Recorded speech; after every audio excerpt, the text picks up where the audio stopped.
On the last night of 1967, in front of 10,000 people and an ABC television crew, a stuntman from Montana pointed his motorcycle at the fountains of Caesar's Palace and twisted the throttle. He cleared 141 feet of open air, the longest jump he had ever attempted, and for one perfect second, he looked like the most fearless man alive. Then his back wheel caught the landing ramp, the handlebars ripped out of his hands, and his body cartwheeled across a Las Vegas parking lot like a doll thrown from a moving car. He survived. And the story he told about what came next made him a legend. He said he spent 29 days in a coma, hovering between life and death, the price a real daredevil pays. Grown men repeated that number for the next 40 years. There was just one problem with it. It never happened. He was awake the whole time, taking phone calls from his hospital bed, already planning the next jump, because a man in a coma sells a lot more tickets than a man who simply missed his landing. That is the thing almost nobody understands about Evel Knievel. He did not get rich in spite of his crashes. He got rich because of them.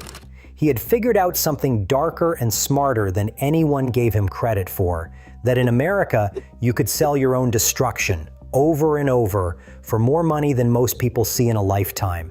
He built an empire on it. A toy in the hands of practically every boy in the country, network television, his own Hollywood movie, millions of dollars. And then, with one swing of an aluminum baseball bat, he took that same empire and smashed it to pieces himself. To understand how a hubcap thief from a copper mining town turned nearly dying into the best-paying job in America, you have to go back to Butte, Montana, in the years right after the war. Butte was not a soft place to grow up.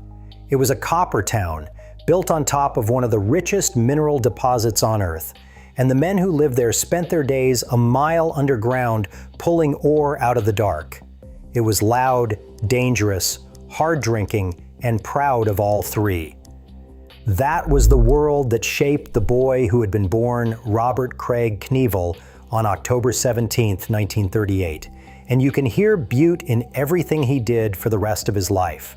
He was a handful from the start, restless, cocky, always chasing the next thrill and the next hustle. He raced motorcycles, played semi-pro hockey, ran with a rough crowd, and spent more than a little time on the wrong side of the law. The way the story goes, the nickname itself came out of a jail cell, a night in the county lockup after one too many run-ins over stolen hubcaps, where a guard supposedly took one look at him and started calling him evil. Whether every detail of that is true almost does not matter. It was a great story, and he understood even then that a great story was worth more than the plain truth.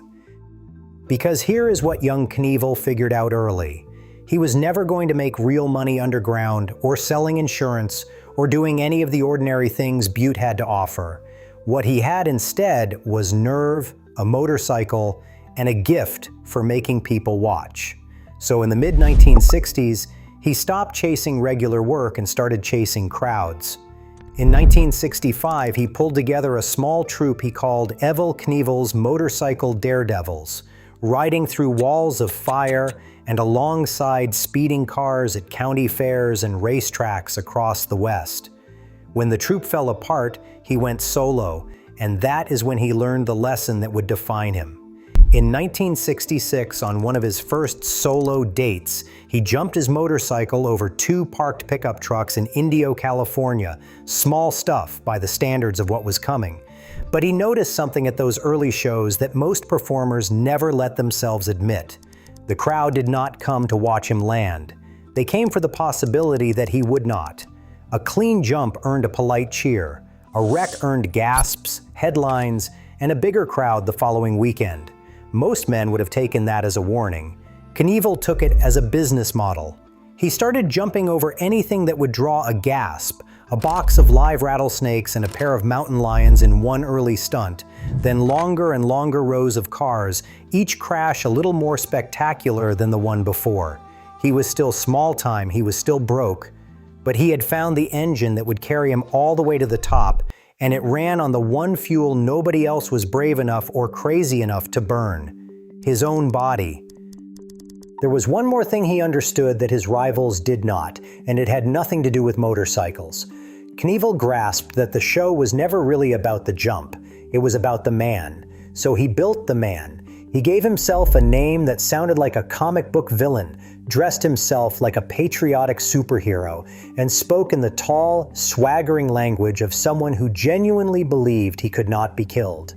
Long before the money ever showed up, the character was already fully formed, and the character was the thing people would line up and pay to see.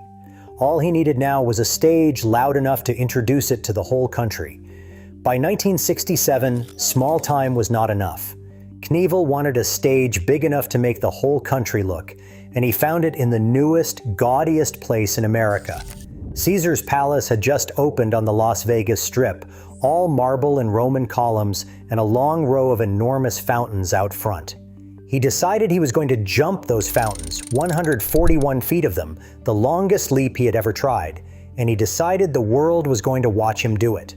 The problem was that nobody at Caesars had any idea who he was, so he invented a version of himself who mattered. Over a few weeks, he called the casino again and again, pretending to be lawyers, reporters, and executives from companies that did not exist, all of them asking the same question: when is the great Evel Knievel jumping the fountains? He badgered the casino's founder, Jay Sarno, until Sarno finally agreed to let this unknown daredevil set up his ramps in the parking lot.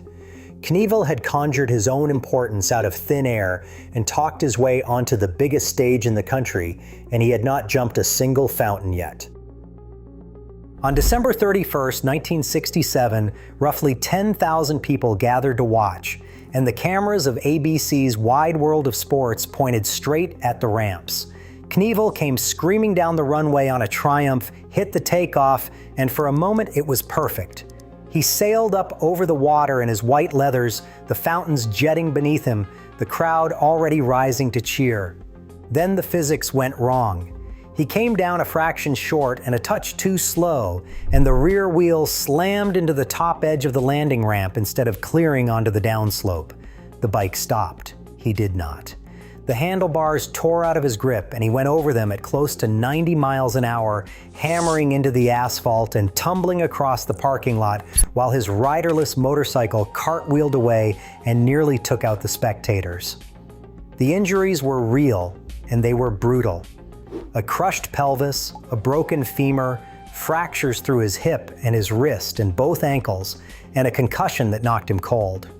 Doctors told the press he might be laid up for months. For a man nobody had heard of a week earlier, it should have been the end. Instead, it was the beginning, and this is where you see the real Knievel for the first time. Because the story that spread across America was not unknown stuntman blows jump in Vegas parking lot. The story was that the fearless daredevil had flown at the fountains of Caesar's Palace, crashed in the most spectacular wreck anyone had ever seen on television, and then lain in a coma for 29 days while the whole nation held its breath. He told that version for the rest of his life. He was still telling it decades later, insisting he had spent a month unconscious. Only he had not. Days after the crash, a Las Vegas newspaper columnist who came to see him found him wide awake and restless in his hospital bed, so busy taking phone calls and planning his next stunt that the interview kept getting interrupted. Years later, his own wife, Linda, admitted flatly on camera that the Coma story simply was not true, that he had told it because it played well. Even the people around the jump seemed to grasp the value of a good near-death tale. The understanding around Caesars was that a headline about a man who almost died was worth a great deal more than one about a man who missed. And the footage did the rest. The film of that crash, the perfect launch, and then the horrifying tumble across the pavement, ran and re-ran on national television until it was burned into the American memory. In the years that followed, his jumps would end up among the most watched broadcasts in the entire history of ABC's Wide World of Sports. And a good share of those viewers were people coming back specifically to watch him get hurt. He had stumbled onto something enormous. A camera could take a single terrible afternoon and turn it into a story that kept paying out for years. That was the whole trick, laid bare in the very first act. The crash was real and the pain was real, but the legend on top of it was manufactured, and the manufactured legend was where the money lived. Knievel walked out of that hospital more famous than any successful jump could ever have made him, carrying the single most important lesson of his career. In America, coming terribly close to dying on camera was a product, and he was about to sell it better than anyone alive. After Caesars, the pattern locked into place, and it was beautiful in its simplicity. Knievel would announce a jump bigger and more dangerous than the last. The networks would come because a Knievel jump had become appointment television. And whether he sailed across clean or splattered across a landing ramp, he won either way, because the wreck only pulled a bigger audience to the next one. He had built a machine that could not lose. Success grew his fame a little. Failure grew it a lot. Through the late 1960s and into the 1970s, he leaned into every part of it. He gave the country a character it could not look away from. The star-spangled daredevil in the white leather jumpsuit stitched with stars and stripes, a cape across his shoulders, and a jeweled cane in his hand, swaggering up to a microphone to promise the impossible and then, half the time, breaking himself trying to deliver it. When he did land them, the jumps were spectacular. At the Los Angeles Memorial Coliseum, he roared over a row of more than 50 crushed cars and stuck it clean. Across his career, he would attempt more than 75 ramp-to-ramp jumps over cars and buses and trucks, and every one he missed only made the next one worth more. Then came the moment the money truly went vertical, and it did not happen on a ramp at all. It happened on a toy shelf. In 1972, the Ideal Toy Company, a firm known until then mostly for board games, licensed his name and his likeness and released the Evel Knievel stunt cycle. It was a little plastic figure in his star-spangled leathers, mounted on a small motorcycle hooked to a hand-cranked gyro that you revved until the wheels screamed, then let rip across the living room floor to jump whatever a kid could stack in its path. It was, in effect, a way for every boy in America to be Evel Knievel without the hospital bills. And every boy in America seemed to want one. The stunt cycle became one of the defining toys of the decade. Ideal could barely keep it in stock. The line grew to include action figures, choppers, a stunt van, and more, and it sold on a scale that is genuinely hard to picture, hundreds of millions of dollars over the years that followed. Knievel had become something that had almost never existed before. He was a living, breathing man turned into a mass-produced action figure, the first real person a lot of those kids had ever owned as a toy. There was an Evel Knievel pinball machine. There were lunch boxes and bicycles and endless licensed merchandise. The man was everywhere. For a stretch of the 1970s, he was one of the most famous human beings in the country. Kids across America dragged sheets of plywood into the street, propped them on cinder blocks, and sent their bicycles flying off homemade ramps in his honor, breaking their own small collection of arms in the process. Parents grumbled about it, and it made no difference at all. For a certain kind of American boy, there was Superman, there was Batman, and then there was a real man in a cape who actually went out and did the impossible things, or broke himself trying live on a Saturday afternoon. Think about what that really means for a second.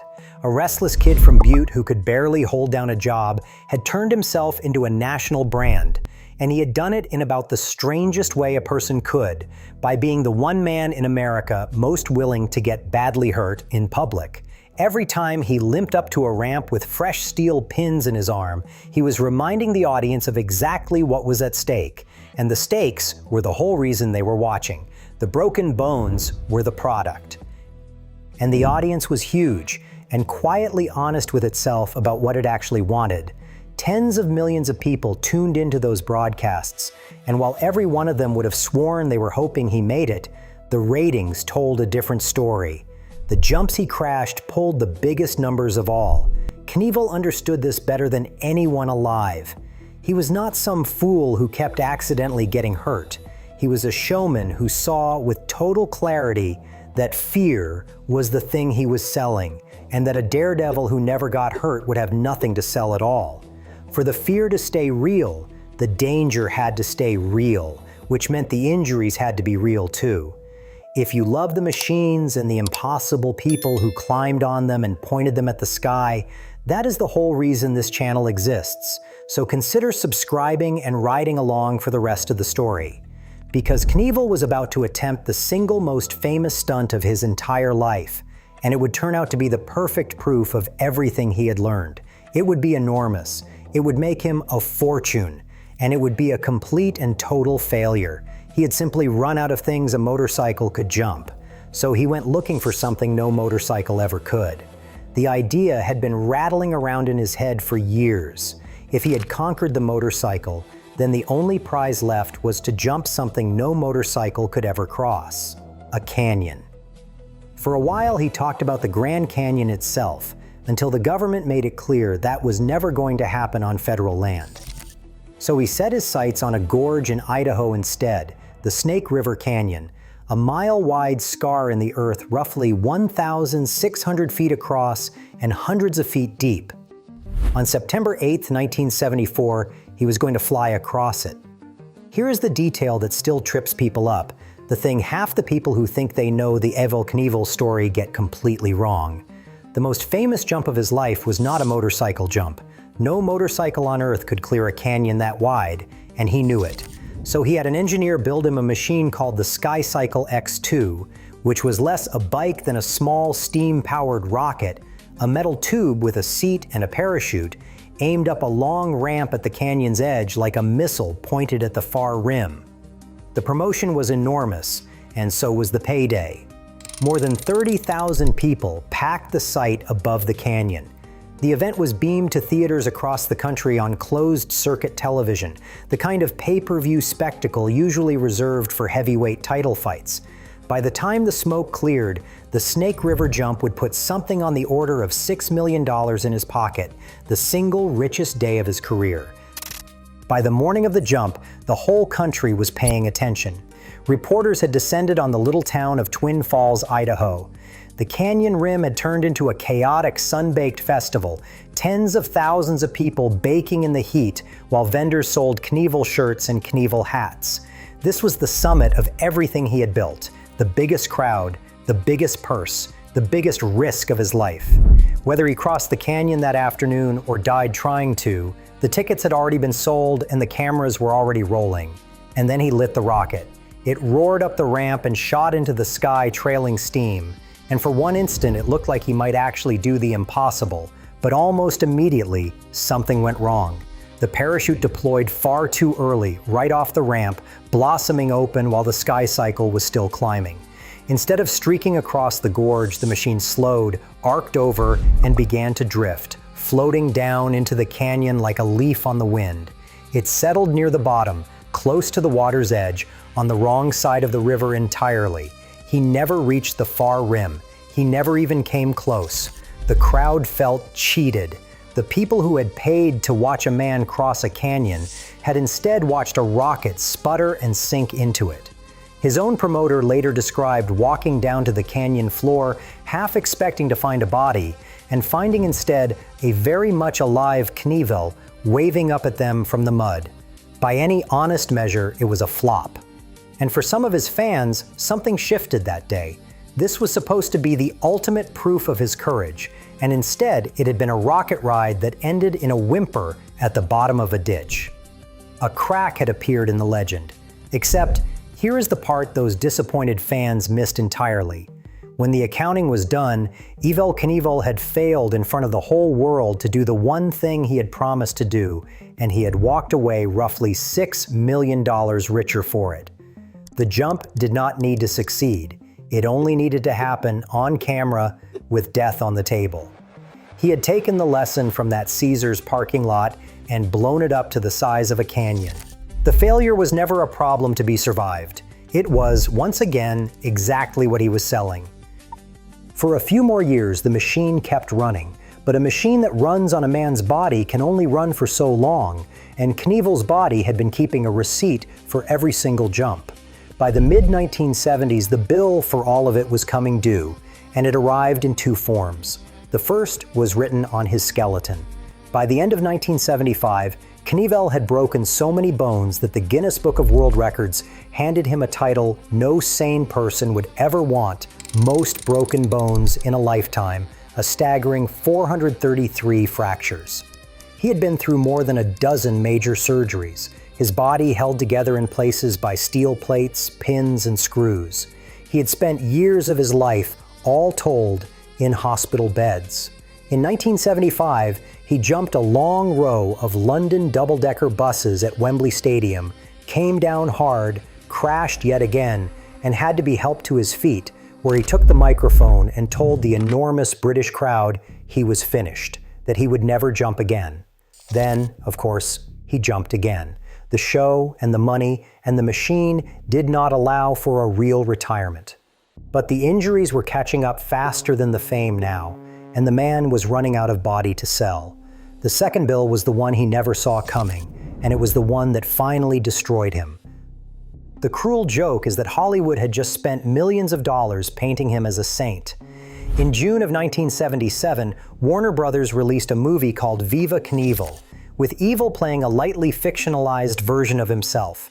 A clean-cut, big-hearted American hero so wholesome that in the opening scene, a boy at an orphanage throws away his crutches and tells him he can walk now, all because of Evel. The film even carried a subplot about a crooked promoter scheming against its noble star. Audiences were being handed the myth in its purest, most syrupy form. 3 months later, the real man showed everyone exactly who he was. The promoter who had helped stage the Snake River Jump, a sports publicist named Shelley Saltman, had written a book. It was called Evel Knievel on Tour, published by Dell in 1977, and it was not flattering.